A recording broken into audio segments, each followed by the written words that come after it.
Apa sebenarnya hakikat bahagia itu?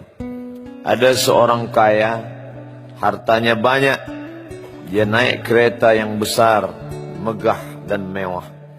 Dalam perjalanan dia tengok ke sebelah kanan ada tanaman padi sawah yang menghijau. Lalu dia pandang ada budak-budak kecil membawakan makanan beserta ibunya menuju pondok di tengah sawah. Suami sudah menunggu makanan siang tiba. Apa kata orang kaya dalam kereta? Oh, bahagianya petani. Di tengah perutnya lapar, istri dan anaknya datang. Makanan tiba pada waktunya. Air minum dapat menghilang dahaga. Lapar hilang, rindu pun sirna. Karena istri dan anak ada di sekitar dia. Bahagianya menjadi petani, kata orang kaya dalam kereta. Masa orang kaya berpikir bahwa dia tidak bahagia? Si petani yang bersama anak di pondok tua itu pula memandang orang kaya di atas kereta. Apa kata dia? Betapa bahagianya orang kaya naik kereta, sedangkan aku hanya duduk di pondok yang tua. Maka pada hakikatnya manusia ini dua-duanya tak bahagia. Lalu sebenarnya bahagia itu di mana? Ada seorang anak yang sedang belajar di college, university. Maka dia berkata, alangkah bahagianya kalau saya dapat BA. Selepas dia dapat ijazah BA, lalu dia berkata, aku tak bahagia. Alangkah indahnya bila dapat master. Manakala dia dapat master, dia berkata, oh, betapa bahagianya kalau dapat PhD. Selepas PhD dia berkata, susahnya PhD, belum juga dapat kerja. Selepas dapat kerja dia berkata, alangkah bahagianya kalau menikah. Selepas menikah dia berkata, aku tak bahagia sebab orang selalu tanya, dah punya anak apa belum? Selepas punya anak, dia pula berpikir untuk menikah sekali lagi. Jadi sebenarnya bahagia itu punya siapa? Oleh sebab itu bila kita baca kitab-kitab, maka makna sa'adah, kebahagiaan, orang yang bahagia sa'id. Bahagia adalah insyirahus sadr, ketika hati terasa lapang apapun yang datang. Kalaulah pelajar yang mendapatkan BA itu hatinya lapang, tentu dia bahagia. Kalaulah petani yang berada di tempat rumah tua itu hatinya lapang, tentulah dia bahagia. Kalaulah orang kaya dengan kereta yang besar itu hatinya lapang, tentulah dia bahagia. Itulah mengapa Musa alaihi salam di tengah kesusahan hatinya akan melawan ayah angkat bernama Fir'aun.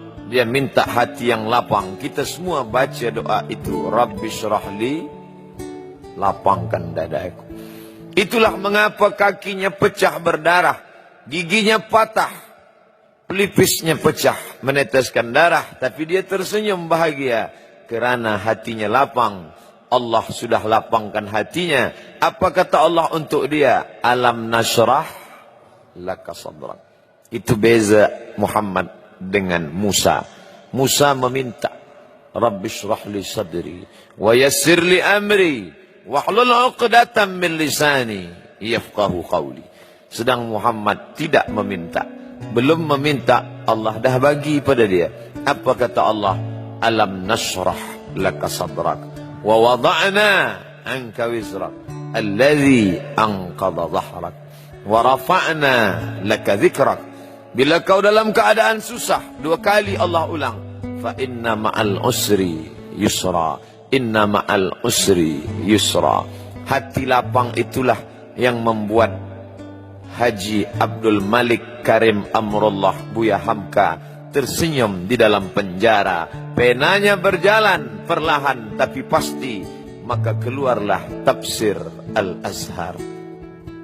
Hati yang lapang itu juga membuat Said Qutb tersenyum menghadapi tiang gantungan. Walaupun dipenjara oleh Gamal Abdul Nasir, tapi sebelum kematiannya sempat pula menulis tafsir Fi Zilalil Quran, di bawah naungan bayang-bayang Al-Quran. Apa kata Said Qutb dalam muqaddimahnya? Al-hayatu fi zilalil Quran ni'mah hidup di bawah naungan bayang-bayang Al-Quran itu nikmat. La ya'rifuha illa man zaqaha. Tidak ada yang boleh mengetahuinya kecuali orang yang pernah merasakannya. Maka bahagia adalah ketika hati terasa lapang. Bila kita nampak raut wajah orang yang tenang cerah, maka ketenangan bukan pada wajahnya. Bila nampak orang melangkahkan kaki dengan tenang penuh wibawa, maka ketenangan bukan pada kakinya. Bila tampak ayunan tangannya tak tergesa-gesa, maka bahagia bukan pada tangannya. Di mana letak bahagia itu? Ala fil jasadi mudghah. Ketahuilah dalam jasad ada segumpal, ada sekepal, ada sesuap. Idza salahat salahal jasadu kulluh. Kalau yang segumpal itu baik, maka yang lain ikut menjadi baik. Wa idza fasadat fasadal jasadu kulluh. Kalau yang segumpal itu rusak, maka dia pun ikut menjadi rusak. Yang segumpal itulah yang mengendalikan mata, telinga, tangan, kaki. Yang segumpal itulah tempat rindu, benci, marah, ridha, ikhlas, fasik, hasad, kufur. Di sanalah bersemayam rindu dan benci. Maka jangan terlampau benci. Habib habibaka haunamma. Kalau kau sayang, sayanglah secukupnya sahaja. Karena boleh jadi hari ini kau sayang, besok berubah menjadi kebencian. Kalau kau benci, bencilah secukupnya sahaja. Boleh jadi esok pagi dia menjadi orang yang tersayang. Berapa banyak puan-puan berkata, siapa itu? Itulah orang yang dulu paling aku benci. Tapi hari ini masih ada juga benci, tapi tak banyak. Oleh sebab itu maka dijaga dia. Yauma la yanfa'u malun. Hari itu tak ada guna harta. Wala banun. Tak ada guna anak. Illa man atallah.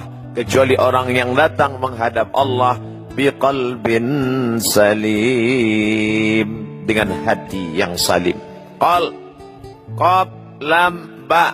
Qallaba. Berbolak-balik. Qallaba. Tidak selamanya bahagia. Kadang pagi hati tenang, petang datang, dia pun susah.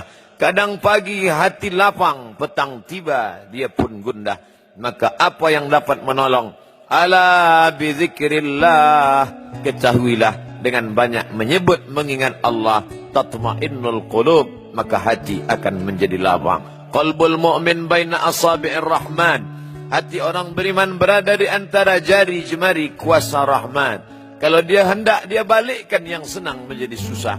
Kalau dia berkehendak yang susah, dia balik menjadi lapang.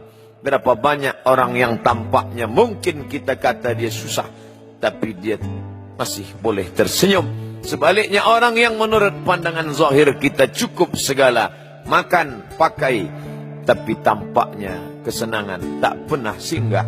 Apa sebab? Kerana hati milik Allah. Dia ada dalam diri kita, tapi dia bukan punya kita. Lillahi ma fis samawati wa ma fil ard. Apa di langit, apa di bumi, milik Allah. Balikkan kepada Allah. Dari Allah, balik kepada Allah. Senang mengucapkannya, payah mengamalkannya, lebih sulit memasukkannya ke dalam hati.